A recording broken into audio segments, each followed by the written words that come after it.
प्यारे देशवासियों, नमस्कार। कल जैसा कि मैंने आपको अभी बताया था, कैबिनेट की मीटिंग में जो 3 कृषि कानून प्रधानमंत्री महोदय ने 19 नवंबर को घोषणा की थी कि हम इनको वापस लेंगे, रिपील करेंगे, उसकी जो प्रोसेस है, उसकी जो प्रक्रिया है, वो कल से शुरू हो गई है। कल कैबिनेट मीटिंग में इसको अप्रूव कर दिया गया है। इस बिल को अभी 29 नवंबर को लोकसभा में पेश किया जाएगा। 29 से जब सेशन शुरू होगा हमारा, इसमें प्रधानमंत्री महोदय ने ये कहा है, यानी इनकी विचार जो है ना, कई बार बड़े अजीब लगते हैं। प्रधानमंत्री महोदय ने कहा है कि मुझे मालूम है सदन से, ये संसद से बड़े आराम से पास हो जाएगा, क्योंकि सभी को मालूम है इसके बारे में, सभी के नॉलेज में है, ये बड़े आराम से पास हो जाएगा। यानी कि अब देखिए, इससे प्रधानमंत्री महोदय की सोच जो है वो उजागर हो रही है।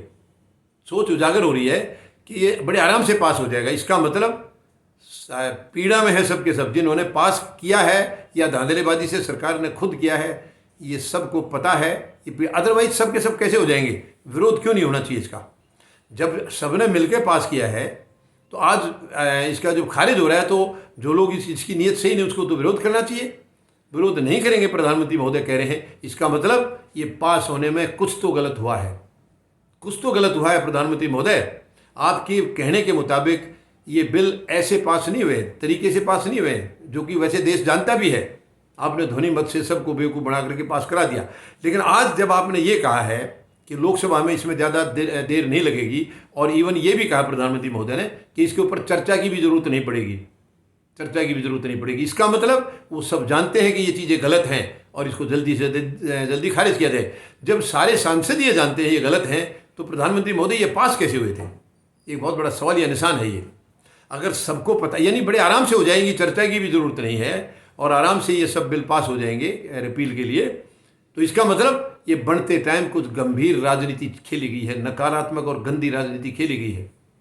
वरना तो ये बिल पास ही नहीं होने चाहिए थे। पास हुए बिल को वापस लेने के लिए जब सारे एकमत हैं सांसद, तो ये पास होने के टाइम भी ज़रूर ये ऐसे ही चाहते थे कि ये ना पास हो, मगर आपने कोई गलत तरीका, गलत राजनीति के तहत इनको पास करा दिया। तो खद है प्रधानमंत्री महोदय, आपकी सारी सच्चाइयाँ अब धीरे धीरे जनता के सामने उखड़ के आ रही हैं। देश तो आपको पहले से जानता है कि प्रधानमंत्री महोदय हमेशा झूठ बोलते हैं, किसी बात पर हमने सच बोलते नहीं देखा।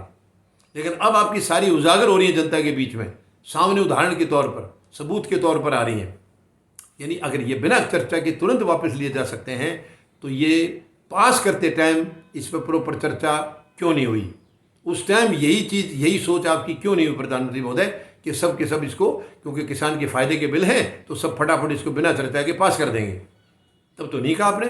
इसका मतलब आपको मालूम था ये किसान के फायदे के नहीं हैं, और चर्चा कराई, ज़्यादा कुछ झंझट किया तो ये बिल पास नहीं होंगे। तो इसलिए आपने अपनी ही कमर थपथपाई है उस टाइम भी, और अब भी आपने यही कहा है।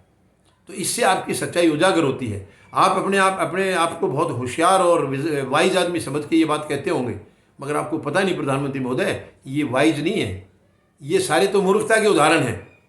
खुद एक प्रधानमंत्री के मुंह से ये सब निकलना कि ये तो फटाफट हो जाएंगे, चर्चा की जरूरत नहीं है, आराम से हो जाएंगे, इसका मतलब देश पीड़ा में था। इन कानूनों के पास होने से देश दुखी था, तो आपने कैसे पास करा दिए? फिर आप कैसे कह रहे हैं कि किसानों का इससे फ़ायदा है? कैसे कहा आपने कि किसानों के लिए तोहफा है?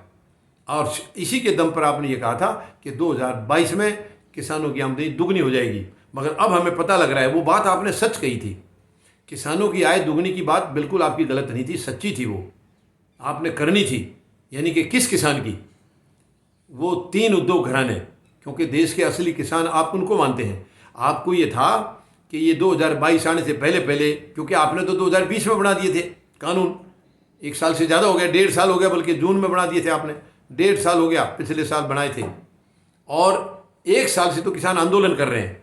तो आपकी मंशा ये थी कि मैं किसान को इनका गुलाम बना दूंगा, तीनों किसान का, जो बड़े किसान आप जिसको मानते हो, उद्योग घराने, अनिल अंबानी, मुकेश अंबानी और गौतम अडानी, इन तीनों को मानते आप। आपने सोचा इनके किसान गुलाम हो जाएंगे, बस होगी दुगनी आमदनी, फिर कौन पूछेगा? ना किसान रहेगा, ना आमदनी पूछने कोई आएगा।